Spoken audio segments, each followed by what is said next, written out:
So the next book we're going to read is The Boy with Big, Big Feelings. This is by Brittany Wynn Lee and illustrated by Jacob Sova. The Boy with Big, Big Feelings.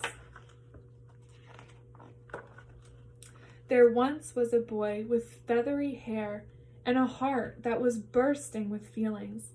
His emotions seemed bigger than everyone else's, and sometimes they made him go reeling. So boys and girls, what can we tell from reading this? Whose point of view do we think that this is? Is it the boy's point of view? Or is it someone else telling the story from the boy's point of view? Is the boy telling the story, or is someone else telling the story? Right? So it sounds like someone else is telling the story, as it says, his emotions seem bigger than everyone else's. So it's not my emotions were bigger than everyone else's. It's his emotions. Right? So this can connect to 1.9 and trying to understand what point of view this story is being told from. When playing outside on the yellowest days, a loud truck might rumble on by. And wouldn't you know it, that big heart of his would push feelings right out of his eyes. So boys and girls, what do we think the boy is feeling? Right, so what does the picture tell us that the boy is feeling? And what words can we connect to the picture to better understand what this boy is feeling? Right, so it looks as if he is very sad, right? There's tears coming out of his eyes. And when reading the story, right, it says, would push feelings right out of his eyes. So that shows us that the boy is feeling really sad, right?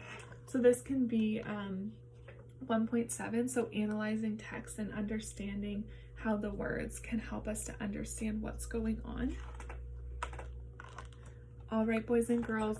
So from looking at this picture, what do we think is happening? What do we think the boy is feeling?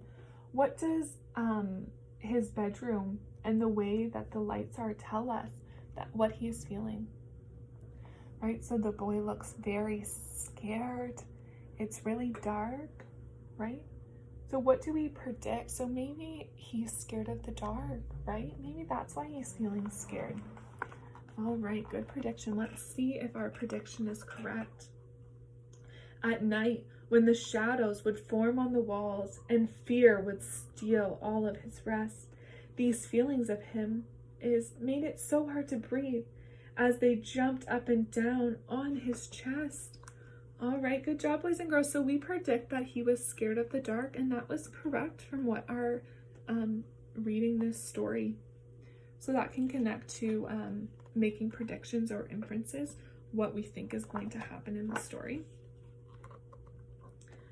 Sometimes when his play had to come to an end, or when things didn't go as planned, the feelings would run down the length of his arms and clench when they got to his hand. All right, so boys and girls, what do we think the boy is feeling in this picture? Right, he looks very angry or mad. And do you ever feel angry or mad when your play has to come to an end, or when things don't always go as you planned? Right. Good job. So sometimes you may feel like this boy and angry when your play has to come to an end. So this can be making connections to how the children are feeling and connecting it to what you are reading. All right, boys and girls, let's read this page together. He felt happy feelings as big as the others, from tickles and hide and go seek, and jokes and races and stories and songs that made feelings glow from his cheeks. All right, boys and girls, after reading this, what words do we think we can pull out as our sight words? What are some sight words that we notice within this?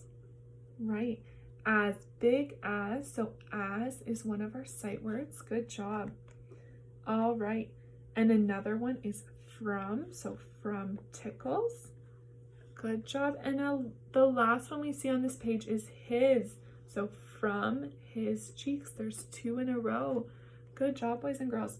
So I would read this together after we've already read the book together as a class, so they kind of know the words, and it allows you to point out familiar words within the book when you make those connections.